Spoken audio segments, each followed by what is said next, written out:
Mi Chamocha.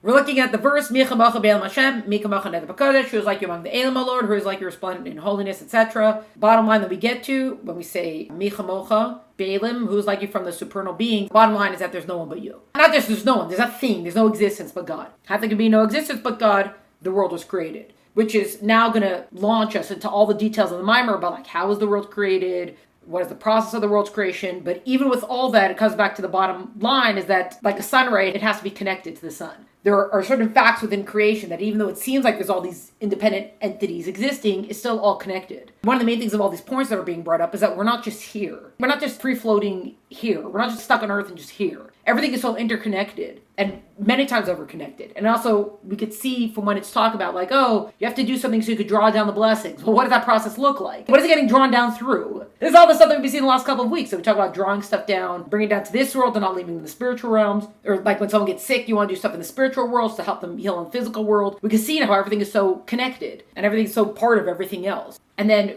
we go into the details of all the stuff of what does it mean with the world being created. What does it mean that it's only God? Angels were created and they have powers, but angels are still subservient to God. God created them. Within the process of creation, there are creatures from within the process of creation. So even though there's lots of different parts of creation, it's still all within creation. They're not partners with God. None of the entities are partners with God. The whole thing about not believing that comes from Shema Yisrael. Shema Yisrael, Hashem Elokeinu, Hashem Echad. God is one. We did a whole Maamar on that God is one, is that even within the multiplicity, there's only one. So there's no partnership, there's no anything else, because it all just comes back. Punch of everything, there's just God. God, God, God. That's our job, is to bring that oneness into the plurality of creation, show the world that there's only one God. We got into the whole thing about, well, you say that there's a world. How does this world actually come into existence? Oh, the heavens and the heavens. We went into all the different layers that exist within the heavens, all the different firmaments, and there are multiple layers. There's stuff going on in all the different places. How was the world created? God took snow from underneath his throne of glory and he threw it down and whammo! We got a world. What is that supposed to mean? Where did this snow come from? How did God create light? He wrapped himself in a towel, so now we have light. First of all, the text tells us, God said, let there be light, and there was light. God said, let there be dry land, and there was dry land. What are we pontificating about? So, of course, the Maamar is going to show us that these different references of taking snow and throwing it down and wrapping it in a talus are talking about the starting point of everything. The point that we see in the Torah is kind of like the abbreviated part. But the references that are coming from all these different, either the Gemara or from all these other places,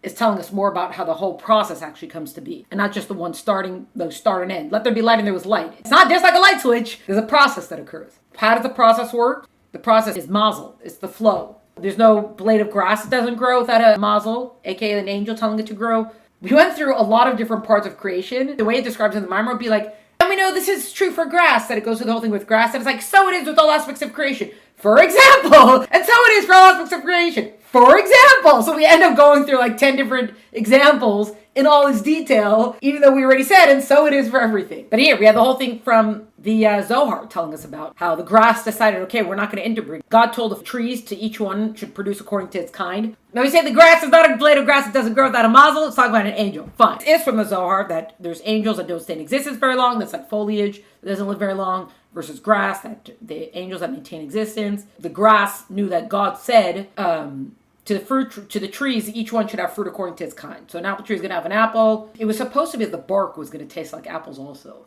But the trees decided they did not fulfill that part of the commandment. They're like, we're all just going to be eaten. So the bark itself was also supposed to taste like whatever fruit it produced. But they did not fully do what they were supposed to. So the grass said, well, we could see, right, that if they do this, then for sure for us, we shouldn't be crossbreeding as plants. Each one according to its kind. How can plants make this decision? Well, because it's not the plants that are speaking, it's their mazel up above that's speaking. So it's the spiritual source of plants that's speaking. Spiritual source of plants are angels. So all the way up, it's angels. Why are they angels? Because plants have tremendous growth. Angels have tremendous growth. They go from being these robotic creatures, specifically in emotive worlds, emotion worlds. When they do for God, then they can even be called in God's name. They become so subservient to him in that regard. This is considered tremendous growth and maturation for the angels. So they're like plants like that. That's where we went through the silent, the growth, alive, and the speaking one, which is us. The rooster crows. Down here, it's the rooster crowing. In the higher world, it's Angel Gabriel. Malach Gabriel is waking up the souls to rejoice in God.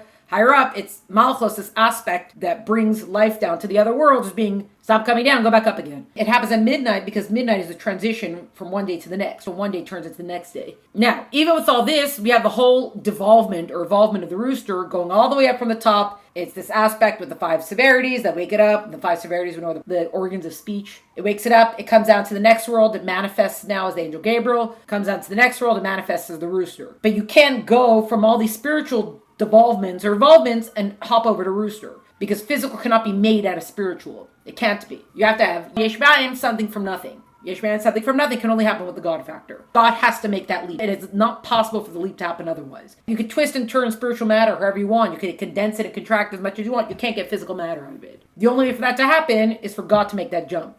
Even though the rooster is still connected to its spiritual source.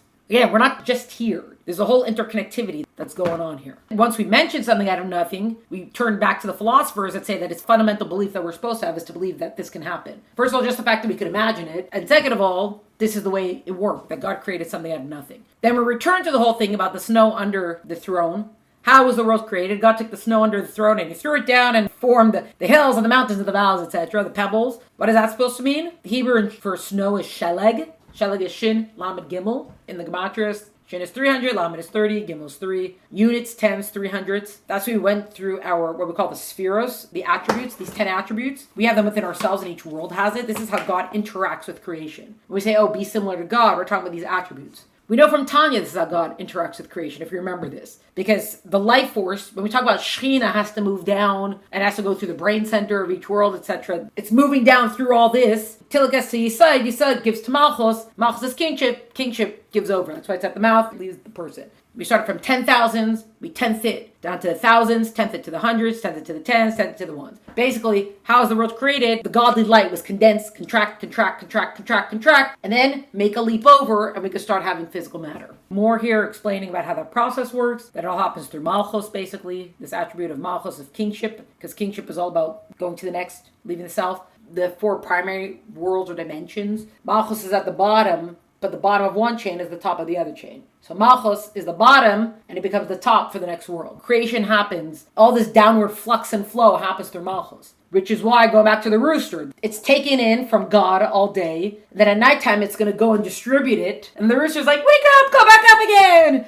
Then we return. How was light created? God wrapped itself into towels. Light is white, whiteness, lightness. It's also talking about the devolvement, that there had to be a process and a system for this all to come about. We saw Eliyahu, Elijah the prophet's words speaking about how God is hidden from all things. He describes so much of these attributes, etc., how it works on the human body, all that kind of stuff. Then we got to the world can't just come from what we call cause and effect, which would be the whole condensing and contraction. There has to be something from nothing. What does that look like? What we call the tzimtzum, which is the initial contraction. God had to suck himself in. God had to create a void. Then within the void, this kav, beam of light could come through, and our creation could start. Because if it's just God, and he's so obvious, then you can't have creation. We just get lost in the godness. We keep using the sun as a metaphor. Let me see if I can relay it correctly. Because I just learned this recently. It was in Tanya a couple days ago. What leaves the sun, we don't call it light until it's actually left the sun. We don't look at the sun and say this is light. The sun is a luminary. The sun is something that gives off lumination, luminescence. The fact that we call a sun, when the sun shines down, this is light, it's only once it's actually left the source that we now say, what is this? This is light. Inside the luminary, it's not light. The sun itself is the giver off of. It's the original source, so it's not light. Light is just a word that we have because what else do you call it? Light it's not even like a real substance light. You can't hold it. Imagine all the tricks that you could do with light. It's not like a thing. There's just this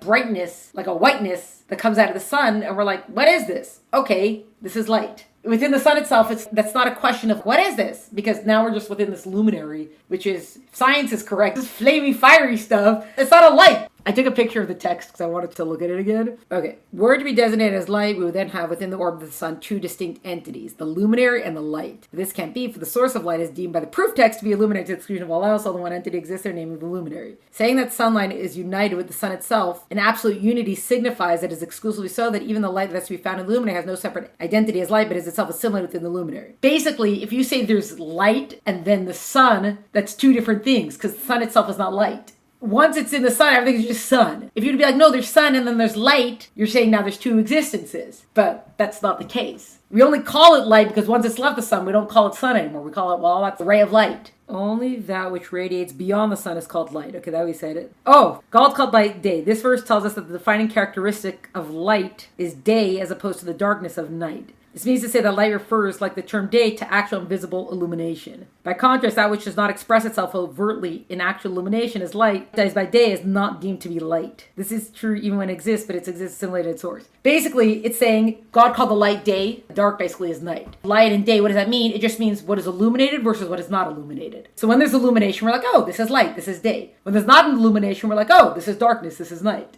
Very deep concepts here. Part of the whole thing that light is not a thing unto itself. It's just a description that we use for illumination. When something is illuminated, we're like, this is light. When it's not illuminated, we're like, now we have darkness. What is light itself? It's a descriptor than a noun almost. Anyways, end sidebar. You see it and you're like, that's an interesting point to make. And it's so obvious because we can see it. Yes, there is no illumination now. That means it is darkness. What has actually changed? Just the sun is not lighting up the sky anymore. But everything is the same. It's the same exact sky. There's just no sun in it right now.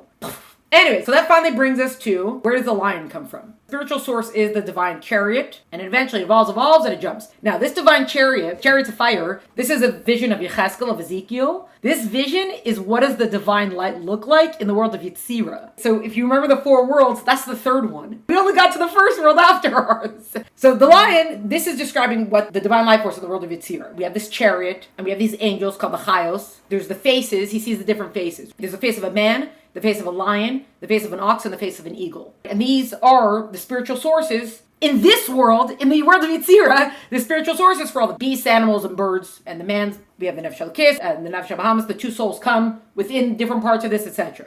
Now, if you remember, around verse 19, we're talking about the Chayot, so these angels that are called Chayos, they're the angels of the world of Yetzirah. There's angels of Ophanim, the angels of below, Seraphim, Keruim, whatever, that go above. Okay, so the Chayos, they would lift themselves off the ground. When they would raise themselves up, the Ophanim would lift themselves up, and then they would retreat back down again. That's how it explains it happening here. It starts here in this verse, and it continues where it talks about this idea of Rotz V'Shov, that they would go up and they'd retreat. Go up and then retreat. So what's happening? You have the Chayos, they want to go up, they want to see the world above theirs. They want to get a glimpse into the world of Bria, which is world number 2 or world number 3, from our perspective. They want to see what it is. But they see it, it's like, oh my God, this is so much! And then they retreat out of fear, out of what's going on. Short version is the Chayot angels. It's the same word of Chiyos as life. Remember, it's translating as living beings because it's from the word of Chai, from the word of life. The life force, if you read it not as Chayos but as Chiyos, the life force of creation is always in flux. It's advance and retreat, advance and retreat. And we know that that's true, that we have this constant flux. It's pulsating. That's another way to describe it. Just like we have a pulse, the heartbeat, which is in and out, pumping. And just like when we breathe, it's inhalation, exhalation, inhalation, exhalation. In and out, and in and out, and in and out.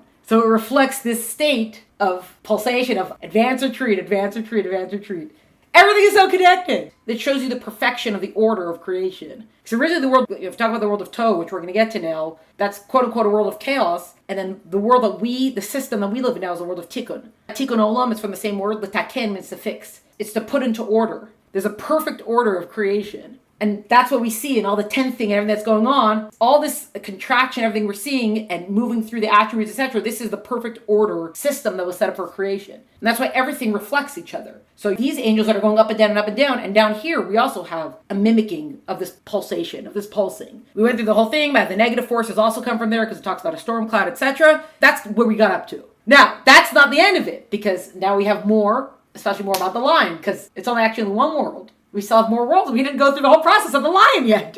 Now, you have a question that we're talking about how the life force is moving through all the worlds. The 10th and 10th and 10th. If you remember the way we originally spoke about these 4 worlds and these 4 dimensions, the highest world is called Atzilus. It's from the world of Etzel, next to. It's so close to God. It's like that glow around the sun. It's basically sun. It's not a creation yet. So the world of Atzilus is just this idea of there will be creation, but nothing has actually been really created yet in that first step. Just we have to step away from the sun so that something else can exist kind of thing. That means that world, it's a very godly world. That's the world that feeds into all the other worlds. It's so closely connected to God. It's like it knows God. Yeah, God's here. So how can you take that highest of realms? How can you take godliness from there and all of a sudden somehow get it down to the lowest of realms? Didn't we just say you can't get creation out of spiritual matter? So what happened? How do you get it? How does a lion get created from this godly life source? So there's a part of it that we don't know because it's that leap from spiritual to physical, the Yesh Mi'ayin, that we don't fully understand. But there's a part of the process that is going to be very Kabbalistic-y, what we're going to do now.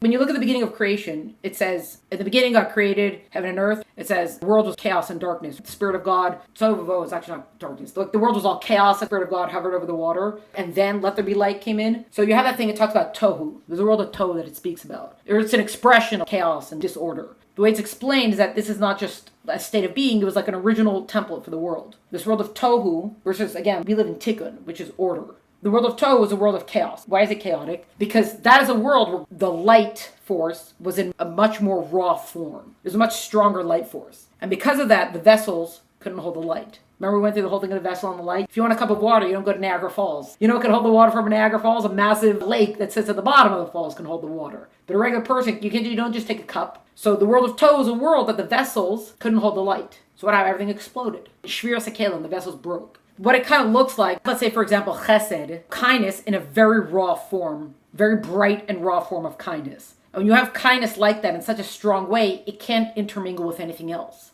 It can't become part of anything else. Think about like when you have a group of people and you have too many strong personalities, nobody could compromise, nobody could work together. Maybe everyone's great people, that doesn't make great teamwork. God's creating this world and he has all these attributes of kindness and severity and all this stuff, but the light was too strong. It was too powerful of a form, so you can't have any intermingling, and even the vessels that were supposed to hold it broke. Which, by the way, when we talk about what are the vessels that are supposed to hold it, well, the words of God are what created the world. Every letter of the Hebrew alphabet is a divine power.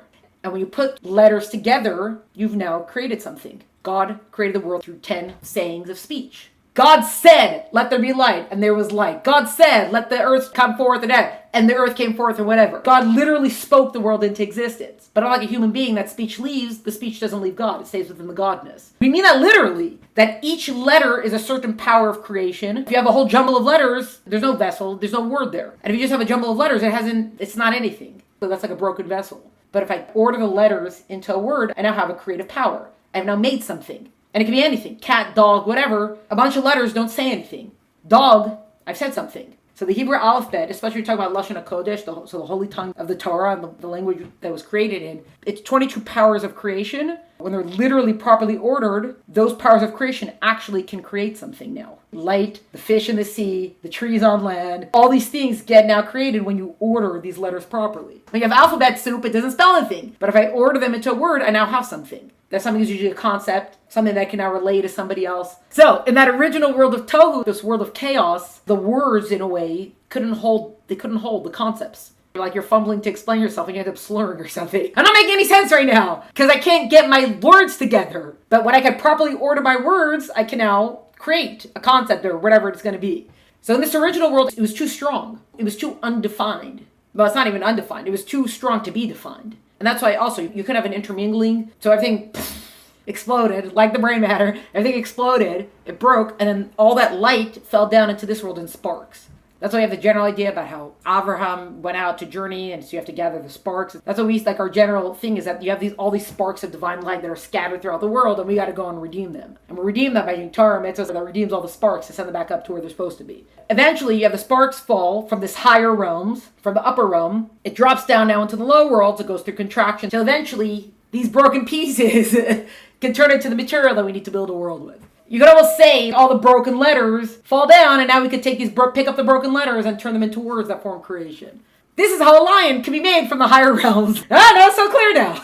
By the way, what it looks like also, we talk about like chesed in its raw form and gvura in its raw form, like love in its raw form, kindness in its raw form. Also, when we count sphira, we have this. There's kindness within severity, or severity within kindness. So I could love you so much, but I have to discipline you. It's coming from love to say like, hey, we got to create boundaries or whatever it is. Or I could be a disciplinarian, but I show you kindness. We know that we could intermingle. We know that we have this now. So that potential works down in this new, well, I'll say this new world, but this world that we live in. In the raw form world, you couldn't do that. It's too strong. The same side magnets don't attract to each other. You have to flip them over for it to occur. So it couldn't happen in those worlds. Now the world that we're in now, you could have much more because the light has been dimmed. It's a dimmer light that we're dealing with compared to what the original light would have been. That brings us to the lion. Let's look at a general thing of the lion, and then we'll get into more next time. The general thing of the lion that we're going to see, as we saw with the rooster, is that obviously the higher up in the world you go, the spiritual source starts looking different. Down here on this physical world, in the physical realm, you could have a lion. You get up into the higher realm, and the lion starts looking at there's different angels. That could be the lion. Asiya, that's Ophanim. If you remember, we mentioned those angels. The Chayos, those are the angels that we saw in the chariot. When you get to the world of Bria, these angels are called the Kruvim. They call them the cherubim angels. I think Seraphim are also there, but Bria. And who is that? Who are like the main angels there is Michal and Gavriel, Michael and Gabriel. One representing the right, one representing the left, as in one is kindness and one is severity, etc. And then you get to the highest realm, this world of Atzilus, you don't have angels anymore. We don't have creations in the world of Atzilus. It's too close to God for there to be a creation. So what does that look like? That becomes the attributes of Chesed and Gevura. Kindness and severity of the supernal divine chariot. Basically, as we're going up, the form of it starts to change as it go higher up. But then, it goes even higher than that, which is what we're going to get to next time. The dominant force of Atzilus, the starting point of the world of Atzilus is Chachma. Chachma is the first, wisdom is the first of the attributes. It's going to go through, we're going to see a lot of verses now about how Chachma, wisdom, is compared to sight. Basically, when you have wisdom, you can see. You have light now when you have wisdom. The word for sight in Hebrew is Re'iyah. Re'iyah is sight. And that's the same letters as the word of Aryeh, which is a lion. So going all the way up, lion and sight and wisdom is supernal, the higher source now for this. And then it's going to give us a bunch of versifications, back it up, and then we're going to go even higher than that.